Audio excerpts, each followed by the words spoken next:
स्वागत है आप सभी का एक बार यहाँ पे देखिए आपके बीएड के एग्ज़ाम के लिए। ठीक है, जो कि आपके एंट्रेंस एग्ज़ाम हो रहे हैं उसके लिए काफ़ी इंपॉर्टेंट है। तो यहाँ से हम पहला खंड देखेंगे सामान्य ज्ञान का, जो काफ़ी बार क्वेश्चन रिपीट हुए हैं। ध्यान से देखिएगा। पहला क्वेश्चन है कि डैश यानी 10 मंडलों में विभाजित 1028 रचनाओं का संग्रह है। तो यहाँ पे ऑप्शन सी सही होगा, ऋग्वेद राइट ऑप्शन होगा। ठीक है, जब भी आप एंट्रेंस एग्ज़ाम देना तो काफ़ी इंपॉर्टेंट होगी ये वीडियो आप लोगों के लिए। चलिए अगला प्रश्न है, भारतीय का नाम जो मोहनजोदड़ो की खोज के साथ जुड़ा था। तो बच्चों यहाँ पे राइट ऑप्शन होगा ऑप्शन ए। ठीक है, R D Banerjee right option होगा। नाम याद रख लेना और नोट भी कर लेना। ओके, काफी इंपॉर्टेंट क्वेश्चन है। चलिए अगला क्वेश्चन है, हड़प्पावासी किस प्रकार की प्राचीन लिपि का उपयोग करते थे।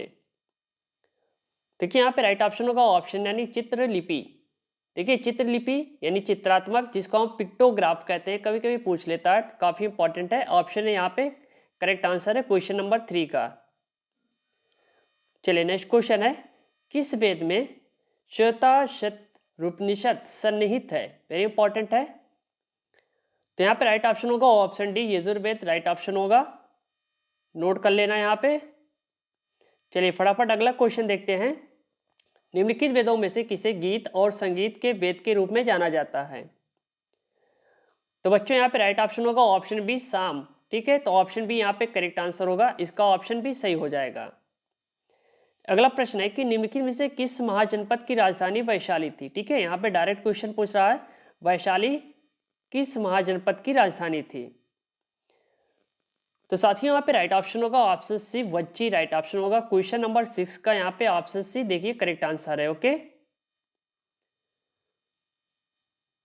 चलिए अगला प्रश्न है, किस भारतीय शासक की अदालत में कवि कालिदास तथा खगोल वैज्ञानिक आर्यभट्ट उपस्थित थे। तो यहाँ पे साथियों राइट ऑप्शन होगा ऑप्शन यानी चंद्रगुप्त सेकंड राइट ऑप्शन होगा। ठीक है, नोट कर लेना इसको भी। चलिए अगला क्वेश्चन है, हेनसांग हर्षवर्धन के शासन काल के दौरान भारत आया था। तो ये आया था ऑप्शन सी चीनी यात्री। ठीक है, चीनी यात्री हेनसांग हर्षवर्धन के शासन काल में भारत आया था। ठीक है, ये काफी इंपॉर्टेंट है, कई बार पूछा, और इसने सामाजिक आर्थिक धार्मिक तथा सांस्कृतिक अवस्था का परिचय मिलता है। ठीक है, इसके जरिए। चलिए अगला क्वेश्चन है, गौतमी पुत्र शतकर्णी वंश के राजा थे। ठीक है, किसके राजा थे। तो यहाँ पे राइट ऑप्शन होगा ऑप्शन डी यानी सातवाहन वंश के राजा थे। कौन थे, गौतमी पुत्र शतकर्णी। काफी इंपॉर्टेंट है ये भी। चलिए साथियों अगला क्वेश्चन है, राजा जयपाल और मोहम्मद गजनी के बीच पेशावर का युद्ध किस वर्ष में लड़ा गया था। तो यहाँ पे राइट ऑप्शन होगा ऑप्शन बी 1001। ठीक है, काफी इंपॉर्टेंट है, ये ध्यान देना। चलिए अगला क्वेश्चन है, काबुल से दिल्ली तक ग्रैंड ट्रैंक रोड किसके शासन में बनवाया गया। तो यहाँ पे राइट ऑप्शन होगा ऑप्शन सी शेर शाह सूरी। यहाँ पे राइट ऑप्शन होगा। ठीक है, डेट याद रखिएगा 1542 ईस्वी, ये भी इंपॉर्टेंट है। चलिए साथियों अगला प्रश्न है, जहांपनाह जिसे दिल्ली का चौथा मध्यकालीन नगर कहा गया, किसके द्वारा स्थापित किया गया था। अब यहाँ पे राइट ऑप्शन होगा ऑप्शन सी मोहम्मद बिन तुगलक राइट ऑप्शन होगा। ठीक है, आप यहाँ पे 100 स्कोर प्लस करके आइएगा, काफी इंपॉर्टेंट है, काफी अच्छी वीडियो है यहाँ पे। चलिए अगला क्वेश्चन है, पानीपत का द्वितीय युद्ध किस वर्ष में लड़ा गया। तो यहाँ पे राइट ऑप्शन होगा ऑप्शन है 1556 ईस्वी, आपका सही होगा। चलिए अगला क्वेश्चन है, निम्नलिखित में से कौन सा व्यक्ति मुगल बादशाह अकबर का संरक्षक था। तो साथियों यहाँ पे राइट ऑप्शन होगा option D Bairam Khan right option होगा। ठीक है, अगर हम बात करें तो बैरम खान मुगल बादशाह अकबर का संरक्षक था। और यहाँ पे थोड़ा सा एक पॉइंट याद रखिएगा, अकबर ने अपना शासन 13 साल की उम्र में शुरू किया था, काफी इंपॉर्टेंट है। चलिए अगला प्रश्न है, ईस्ट इंडिया कंपनी की स्थापना कब की गई थी। तो राइट ऑप्शन होगा ऑप्शन सी 1600 ईस्वी में। ठीक है, किसके, रानी एलिजाबेथ से अधिकार पत्र जो मिला था उसके बाद। तो ऑप्शन सी यहाँ पे करेक्ट आंसर है। चलिए अगला क्वेश्चन है, कुख्यात विश्वघात यानी मीर जाफर किस युद्ध से संबंधित है। तो बच्चों यहाँ पे राइट ऑप्शन होगा ऑप्शन बी यानी प्लासी युद्ध। ठीक है, काफी फेमस है ये भी युद्ध, याद कर लेना इसको। चलिए अगला प्रश्न है, भारत में पहली सूती कपड़ा मिल कहाँ स्थापित हुई। तो यहाँ पे ऑप्शन बी सही होगा, बम्बई राइट ऑप्शन है। ठीक है, इसके अलावा कितने स्कोर आपके सही होंगे आप कमेंट बॉक्स में हमें कमेंट करके बताना। काफ़ी इंपॉर्टेंट है, आप अगर शिक्षक भर्ती की तैयारी करने तो भी काफ़ी इंपॉर्टेंट होंगे ये क्वेश्चन। चलिए अगला क्वेश्चन है, ब्रह्म समाज की स्थापना किसने की? तो प्यारे बच्चे यहाँ पे राइट ऑप्शन होगा ऑप्शन सी, राजा राम मोहन राय राइट ऑप्शन होगा। ठीक है, ये की थी 1828 ईस्वी में। ये भी काफ़ी इंपॉर्टेंट है, डेट काफ़ी इंपॉर्टेंट है।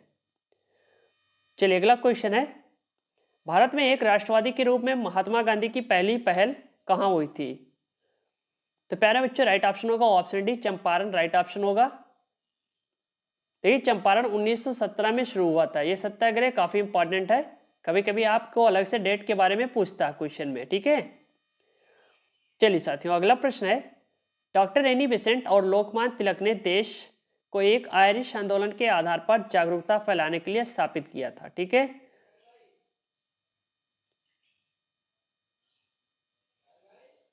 तो यहाँ पे राइट ऑप्शन होगा option D, home rule league, very important है। ये शुरू हुआ था 1916 ईस्वी में। ठीक, चलिए अगला क्वेश्चन है, मोहिनीअट्टम किस राज्य का शास्त्रीय नृत्य है? तो आपका ऑप्शन सी सही होगा, केरल यहाँ पे राइट ऑप्शन होगा। चलिए अगला क्वेश्चन है, निम्नलिखित में से कौन सा असम के लोगों का पर्व नृत्य है? तो यहाँ पे ऑप्शन सी बिहू आपका राइट ऑप्शन है। ठीक है, नोट करते चलिएगा, काफी इंपॉर्टेंट है। चलिए नेक्स्ट क्वेश्चन है, क्षेत्रफल की दृष्टि से निम्नलिखित में से भारत का सबसे बड़ा जिला कौन सा है? तो ये होगा आपका option D, Kutch right option होगा। चलिए साथियों अगला प्रश्न है, दुनिया का सबसे बड़ा मोनाजाइट केरल के 2 जिलों में पाया जाता है। जिलों में एक है कोल्लम तो दूसरा कौन सा? ठीक है, एक तो यहाँ पे मिल गया कोल्लम, तो यहाँ पे क्वेश्चन पूछ रहा है कि दूसरा कौन सा है। तो यहाँ पे राइट ऑप्शन होगा option C, Palakkad right option होगा। ठीक है, काफी इंपॉर्टेंट है, ये कहाँ पे है? आपके केरल में। चलिए अगला क्वेश्चन है, कौन सा डेल्टा विश्व का सबसे बड़ा डेल्टा है? यह बांग्लादेश और भारत के दक्षिण एशिया क्षेत्र में है। तो प्यारे बच्चों राइट ऑप्शन होगा ऑप्शन सी, गंगा डेल्टा यहाँ पे करेक्ट आंसर है। चलिए अगला प्रश्न है, निम्नलिखित में से कौन सी नदी को दक्षिण गंगा भी कहा जाता है? तो साथियों यहाँ पे आपका ऑप्शन डी के साथ जाइएगा, गोदावरी यहाँ पे राइट ऑप्शन है। अगर हम बात करें तो गोदावरी दक्षिण भारत की एक प्रमुख नदी है और यह नदी प्रायद्वीपीय नदियों में से सबसे बड़ी नदी है। ठीक है, ये काफी इंपॉर्टेंट है, कई बार आपकी क्वेश्चन में रिपीट किए हैं। चलिए अगला प्रश्न है, शेख और गिलगित किस नदी की सहायक नदी है? तो प्यारे बच्चों राइट ऑप्शन होगा ऑप्शन ए यानी सिंधु यहाँ पे करेक्ट आंसर है आपका। चलिए अगला प्रश्न है, विक्रमशिला वन जीवन अभ्यारण्य स्थित है। ठीक है, किस स्टेट में स्थित है? कई बार आपके बारे में क्वेश्चन आता है, तो यहाँ पे ऑप्शन बी यानी बिहार में। चलिए अगला प्रश्न है, मृदा की सबसे निचली परत को क्या कहते हैं? तो प्यारे बच्चों यहाँ पे ऑप्शन सी सही होगा, बेडरॉक राइट ऑप्शन होगा। ठीक है, क्लियर है आपका बेडरॉक। किसी को और आंसर मालूम होगा तो हमें कमेंट बॉक्स में कमेंट करके सुझाव दे सकता है। चलिए अगला क्वेश्चन है, निम्नलिखित में से कौन सा ग्रह सूर्य की एक परिक्रमा करने में अधिकतम समय लेता है? तो प्यारे बच्चों ऑप्शन बी सही होगा, ऑप्शन बी के साथ जाइएगा, बृहस्पति यहाँ पे राइट ऑप्शन हो रहा है। चलिए अगला प्रश्न है, निम्नलिखित में से कौन सा युग्म गलत है? तो यहाँ पे ऑप्शन बी यानी समवर्षा धूप। देखिए समवर्षा आइसोएट कहलाती है अमेरिकन मेट्रोलॉजी सोसाइटी में, इसे एक विशिष्ट तूफान के लिए, ठीक है, इसे तूफान के लिए जाना जाता है, काफी इंपॉर्टेंट है। चलिए अगला क्वेश्चन है, निम्नलिखित में से किस मिट्टी में उर्वरकों के सबसे कम उपयोग को आवश्यकता होती है? सबसे कम उपयोग करते हैं उर्वरक के, तो यहाँ पे ऑप्शन बी के साथ जाइएगा, जलोढ़ मिट्टी। ठीक है, ये भारत के लगभग 40% को कवर करती है, जलोढ़ मिट्टी पाई जाती है। चलिए अगला क्वेश्चन है, अपिक्को आंदोलन से संबंधित है, तो राइट ऑप्शन होगा ऑप्शन बी, वन संरक्षण यहाँ पे राइट ऑप्शन होगा। चलिए नेक्स्ट क्वेश्चन है, राष्ट्रीय हरित अधिकरण की स्थापना किस वर्ष की गई? तो यहाँ पे राइट ऑप्शन होगा ऑप्शन सी, 2010 राइट ऑप्शन होगा। ठीक है, चलिए नेक्स्ट क्वेश्चन है, भारतीय संविधान सभा की पहली बैठक की अध्यक्षता किसने की? तो यहाँ पे ऑप्शन सी, सच्चिदानंद सिन्हा। ठीक है, ये अस्थायी सदस्य थे, ये भी ध्यान रखना, अस्थायी सदस्य। ठीक है, अस्थायी सदस्य कौन थे? डॉक्टर राजेंद्र प्रसाद। चलिए नेक्स्ट क्वेश्चन के साथ चलिए, निम्नलिखित में से किस व्यक्ति को 1946 में भारत की संविधान सभा के संवैधानिक सलाहकार के रूप में नियुक्त किया गया? तो यहाँ पे ऑप्शन बी सही होगा, PN राव आपका राइट ऑप्शन हो जाएगा। चलिए अगला क्वेश्चन देखते हैं। स्वतंत्रता पश्चात भारत द्वारा किस आर्थिक मॉडल को अपनाया गया? तो बच्चों यहाँ पे राइट ऑप्शन होगा ऑप्शन सी, मिश्रित अर्थव्यवस्था। सो वेरी इंपॉर्टेंट है, ऑप्शन सी यहाँ पे आपके करेक्ट आंसर है। चलिए नेक्स्ट क्वेश्चन है, अर्थशास्त्र में निम्नलिखित में से किस विकल्प से अर्थव्यवस्था में वृद्धि की माप होती है? तो यहाँ पे राइट ऑप्शन होगा ऑप्शन यानी सकल घरेलू उत्पाद। ठीक है, इसको हम कहते हैं GDP। वेरी इंपॉर्टेंट है, अगर अलग से पूछ ले डायरेक्ट इनडायरेक्ट में GDP यहाँ पे राइट ऑप्शन होगा। चलिए अगला क्वेश्चन है, भारत में मौद्रिक नीति द्वारा विनियमित की जाती है? तो यहाँ पे राइट ऑप्शन होगा option B, RBI right option है। ठीक है, RBI अभी देखिए आपने। चलिए अगला क्वेश्चन है, 1980 में कितने बैंकों का राष्ट्रीयकरण किया गया था? तो ऑप्शन 6 सही होगा, यानी 6 बैंक थे। ये भी काफी इंपॉर्टेंट है। चलिए नेक्स्ट क्वेश्चन है, वित्तीय संस्थान नाबार्ड की स्थापना 1982 में भारत सरकार द्वारा की गई थी। नाबार्ड का पूर्ण रूप क्या है? तो ऑप्शन डी के साथ जाएगा कृषि ग्रामीण विकास के लिए राष्ट्रीय ऋण यानी राष्ट्रीय बैंक। चलिए अगला क्वेश्चन है, ज्योति तीव्रता यानी SI का मात्रक क्या है? तो यहाँ पे राइट ऑप्शन होगा option C, Kandla right option हो जाएगा। चलिए क्वेश्चन नंबर 43 देखते हैं, निम्नलिखित में से कौन विद्युत चुंबकीय तरंगों का गुण नहीं है?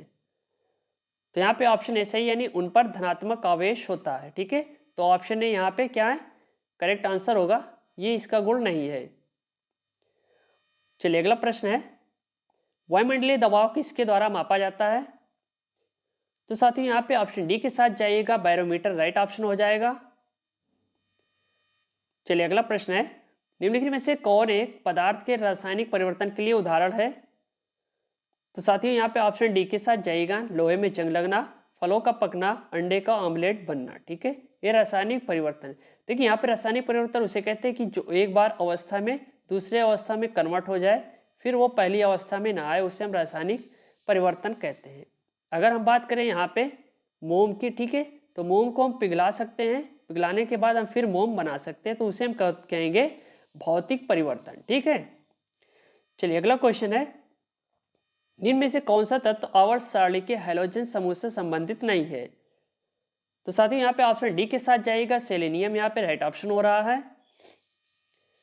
चलिए अगला प्रश्न है, निम्नलिखित में से कौन सा अम्ल अम्लीय वर्षा में उपस्थित नहीं होता? तो साथियों यहाँ पे ऑप्शन बी के साथ जाइएगा, फार्मिक अम्ल यहाँ पे राइट ऑप्शन होगा। ठीक है, चलिए अगला क्वेश्चन है, हमारे शरीर की कौन सी कोशिकाओं को मानव शरीर के रक्षक के रूप में जाना जाता है? तो साथियों यहाँ पे ऑप्शन डी के साथ जाइएगा, सफेद रक्त कोशिकाएं राइट ऑप्शन है। चलिए नेक्स्ट क्वेश्चन है, हीमोग्लोबिन निम्न में से एक महत्वपूर्ण घटक है? तो साथियों यहाँ पे राइट ऑप्शन होगा ऑप्शन यानी लाल रक्त कोशिका, यहाँ पे ऑप्शन ए करेक्ट आंसर होगा। चलिए नेक्स्ट क्वेश्चन है, भारत का पहला अंतर्गृह यांत्रिक यान मिशन कौन सा है? तो आप चाहिएगा ऑप्शन ए के साथ, मंगल ऑर्बिटल मिशन। ठीक है, चलिए अब इसके बाद खंडवा यानी हिंदी भाषा के क्वेश्चन है, अनुनासिक स्वरों का उच्चारण स्थल कौन सा है? तो यहाँ पे ऑप्शन ए सही होगा, नाक और मुंह। ठीक है, चलिए अगला क्वेश्चन है, सही वर्तनी वाला शब्द कौन सा है? तो साथियों यहाँ पे ऑप्शन बी, कार्यालय यहाँ पे राइट ऑप्शन होगा।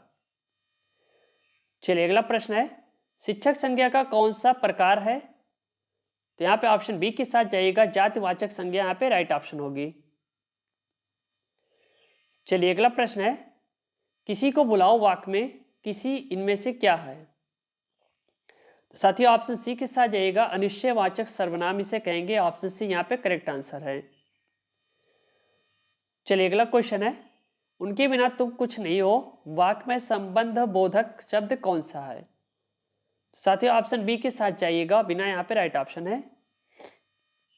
चलिए अगला प्रश्न है, कश्मीरी सेब सिंदूरी लाल होता है वाक्य में रेखांकित शब्द विशेषण के किस वेद के अंतर्गत आएगा? तो साथियों यहाँ पे ऑप्शन सी के साथ जाइएगा, प्रविशेषण राइट ऑप्शन है। चलिए अगला प्रश्न है, यह घोड़ा अच्छा है वाक्य में क्या है? साथियों ऑप्शन बी के साथ जाइएगा, सर्वनामिक विशेषण यहाँ पे राइट ऑप्शन है। चलिए अगला क्वेश्चन है, क्रिया के संदर्भ में इनमें कौन सा कथन सत्य है? साथियों ऑप्शन सी के साथ जाइएगा, जब कर्ता एक क्रिया समाप्त कर उसी क्षण दूसरी क्रिया में प्रवृत्त होता है तब पहली क्रिया पूर्वकालिक कहलाती है। चलिए अगला प्रश्न है, दिए गए शब्द किसके उदाहरण ज्ञात कीजिए।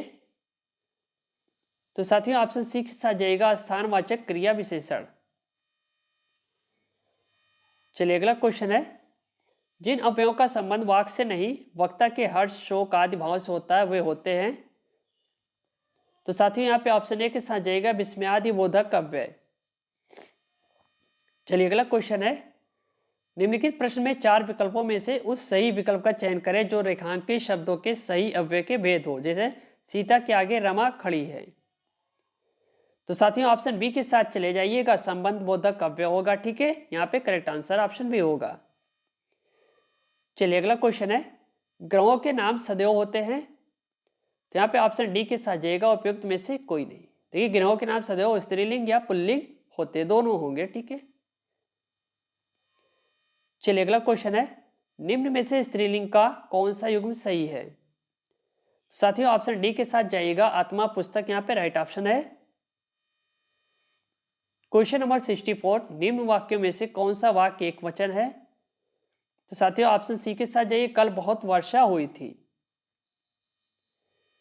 चलिए अगला क्वेश्चन है, आजकल भारत की जनता भी अधिकाधिक शिक्षित हो गई। इस वाक्य में जनता शब्द का वचन, तो ऑप्शन सी के साथ जाइएगा, यहाँ पे एक वचन राइट ऑप्शन होगा। चलिए अगला क्वेश्चन है, हे मेरे प्यारे देशवासियों, गणतंत्र दिवस की पूर्ण संध्या पर आप सबको संबोधित करते हुए मुझे बड़ी प्रसन्नता हो रही है। इस वाक्य में हे मेरे प्यारे देशवासियों में कौन सा कारक है? तो यहाँ पे राइट ऑप्शन होगा ऑप्शन डी यानी संबोधक कारक। चलिए अगला क्वेश्चन है, शायद कल यहाँ निर्माण का शिलान्यास होगा। इस वाक्य में क्रिया का किस काल का बोध करा रही है? तो ये बोध करा रही संभाव्य भविष्य। ठीक है, कई बार क्वेश्चन आया है। चलिए अगला क्वेश्चन है, बहिर्मुखी शब्द में कौन सा उपसर्ग लगा है? तो आप जाइएगा ऑप्शन ए के साथ। ठीक है, ऑप्शन ए यहाँ पे करेक्ट आंसर है। चलिए अगला प्रश्न है, निम्न में से ई प्रत्यय से निर्मित शब्द कौन सा नहीं है? देखिए यहाँ पे नहीं शब्द लगा, सो वेरी इंपॉर्टेंट है। तो आप जाइएगा सीधे ऑप्शन बी के साथ, नगरीय यहाँ पे राइट ऑप्शन होगा। चलिए अगला क्वेश्चन है, दिए गए शब्द में किस प्रकार की संधि है ज्ञात कीजिए। निस्तेज के बारे में क्वेश्चन पूछ रहा है, तो आप सी के साथ जाइएगा, यहाँ पे विसर्ग संधि लगी हुई है। चलिए अगला क्वेश्चन है, दिए गए शब्द में संधि के रूप की पहचान कीजिए। तो प्यारे साथियों ऑप्शन डी के साथ जाइएगा, दीर्घ संधि यहाँ पे राइट ऑप्शन होगा। ठीक है, काफी इंपॉर्टेंट है, दीर्घ संधि नोट कर लेना। चलिए अगला क्वेश्चन है, निम्नलिखित प्रश्न में 4 विकल्पों में से उस विकल्प का चयन करें जो दिए गए शब्द के सही संधि विच्छेद का विकल्प हो। तो आप ऑप्शन डी के साथ जाइएगा, ऑप्शन डी यहाँ पे करेक्ट आंसर हो रहा है, वी प्लस सु। चलिए अगला प्रश्न है, निम्नलिखित में से कौन सा आदि स्वर संधि का उदाहरण है? तो यहाँ पे ऑप्शन डी शावक राइट ऑप्शन होगा। चलिए अगला क्वेश्चन देखते हैं, इनमें से कर्मधारय समास का उदाहरण कौन सा है? तो बच्चों यहाँ पे ऑप्शन ए सही होगा, प्री सखा यहाँ पे राइट ऑप्शन है। चलिए अगला प्रश्न है, जब पानी बरसता है तब मेढक बोलते हैं में जब पानी बरसता है कौन सा वाक्य है? तो यहाँ पे जाइएगा ऑप्शन सी के साथ, क्रिया विशेषण उपवाक्य, यहाँ पे ऑप्शन सी करेक्ट आंसर होगा। ठीक है, नोट करते चलिएगा। चलिए अगला क्वेश्चन है, जब किसी वाक्य क्रिया के लिंग वचन और पुरुषकर्ता के लिंग वचन और पुरुष के अनुसार हो तब वाक्य में कौन सा वाच्य हो? यहाँ पे डायरेक्ट पूछ रहा वाच्य के बारे में, तो ऑप्शन बी के साथ जाइएगा, कृत वाच्य यहाँ पे राइट ऑप्शन है। चलिए अगला क्वेश्चन है, निम्नलिखित प्रश्न में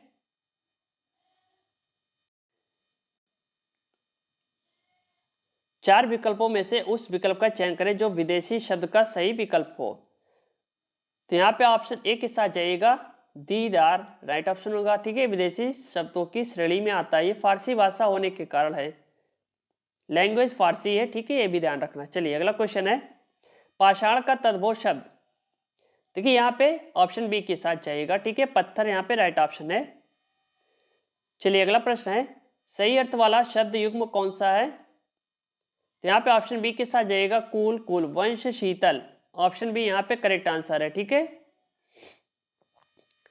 चलिए अगला प्रश्न है, अनिल अनल शब्द युग्म का सही अर्थ है?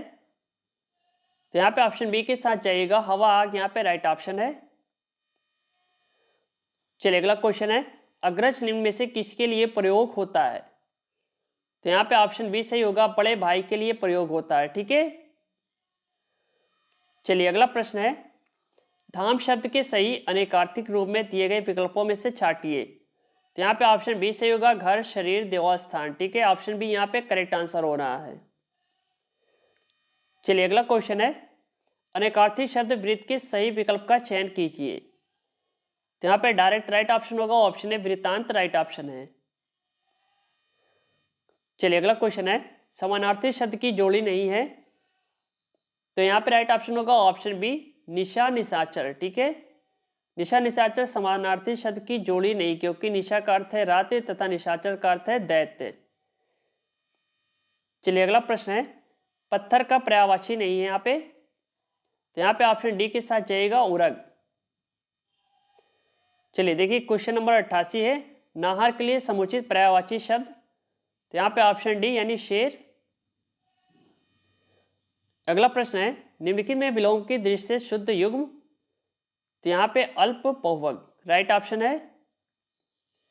चलिए अगला प्रश्न है, स्पर्शजन बीमारी के लिए इनमें से उपयुक्त शब्द कौन सा है? तो यहाँ पे जाइएगा ऑप्शन डी के साथ, संक्रामक। चलिए अगला क्वेश्चन है, ठीक ठाक न्याय हो जाना के लिए उचित लोकोक्ति चुने। तो यहाँ पे डायरेक्ट जाइएगा आप ऑप्शन सी के साथ, दूध का दूध, पानी का पानी।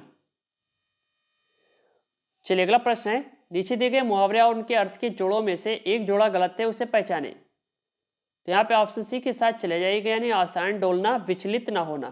तो ऑप्शन सी यहाँ पे करेक्ट आंसर है। चलिए अगला प्रश्न है, जड़ का विलोम। देखिए यहाँ पे ऑप्शन डी सही होगा, चेतन राइट ऑप्शन होगा, ठीक है। चलिए अगला प्रश्न है, हे शरणदायिनी देवी, तू करती सबका ज्ञान, तू मातृभूम संतान हमें, तू जननी तू प्राण, कौन सा छंद? यहाँ पे डायरेक्ट पूछ रहा है छंद के बारे में। तो ऑप्शन है उल्लाला, क्या है? उल्लाला, ठीक है। चलिए अगला क्वेश्चन है, निम्नलिखित प्रश्न में 4 विकल्पों में से उस सही विकल्प का चयन करें जो दिए गए पद के उचित अलंकार रूप का सबसे अच्छा विकल्प रघुपति, राघव, राजा राम है। तो यहाँ पे आप ऑप्शन ए के साथ जाइएगा, अनुप्रास अलंकार यहाँ पे राइट ऑप्शन होगा। चलिए अगला क्वेश्चन है, शुद्ध वाक छाटिए। देखिए यहाँ पे शुद्ध वाक छाटना है। तो यहाँ पे ऑप्शन बी, इस समय आपकी अवस्था 40 वर्ष की है, कई रेलवे के कर्मचारियों की गिरफ्तारी हुई, कई रेलवे के, यहाँ पे 2 बार लगा, हम तो अवश्य ही, ठीक, गलत है, मैं हल करने की तलाश में। तो यहाँ पे ऑप्शन बी के साथ चले जाइएगा। चलिए अगला क्वेश्चन है, रीतकाल को श्रृंगार काल इनमें से किसने कहा? तो साथियों ऑप्शन ए के साथ जाइएगा, विश्वनाथ प्रसाद करेक्ट आंसर है। चलिए अगला प्रश्न है, पूर्वी हिंदी की 2 बोलियों का सही युग्म इनमें से कौन सा है? तो ऑप्शन डी के साथ जाइएगा, अवधी और छत्तीसगढ़ी। चलिए लास्ट क्वेश्चन है, कबीर का भक्ति आंदोलन विद्रोह मूलक है तो गौण तुलसीदास का प्रतिरोधात्मक, ये विचार व्यक्त करने वाले विद्वान।